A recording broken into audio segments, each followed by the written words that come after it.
We know the net effect of the 2010 elections were very simple. It was a continuation of this polarization that we've seen in Washington over the last few election cycles. And what I mean by that is that Republicans have become more entrenched in their positions, Democrats have become more entrenched in their positions.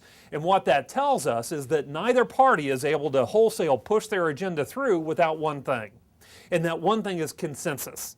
And believe it or not, we are actually seeing consensus in Washington, and it seems to be centering around the budget deficit. So as a course of history, let's take a look at the federal budget deficit to make sure we're starting from the same page. In 2008, the federal budget deficit was $455 billion. Now that was the highest in dollar terms in U.S. history.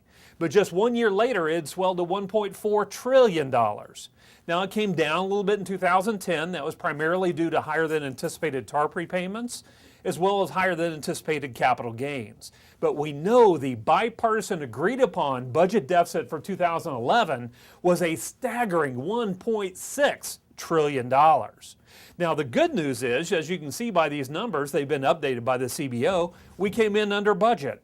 We're coming in at $1.3 trillion in budget deficit for 2011. The bad news is, though, we seem to be stuck in this perpetually high federal deficit environment. And when I present this information to economically aware audiences such as yourself, the feedback that I often get is, Jeff, you just don't understand the economy. It's absolutely normal to build up deficits during a recessionary cycle, but as the economy recovers, incomes will rise, therefore tax revenues rise, and we just work our way out of it. That would be a normal recovery cycle, right?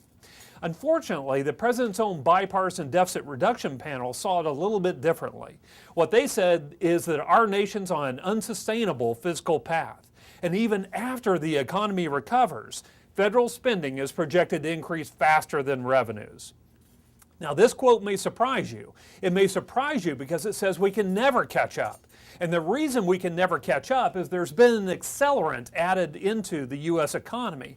And the accelerant is the changing demographics within the United States, the aging of the U.S. population.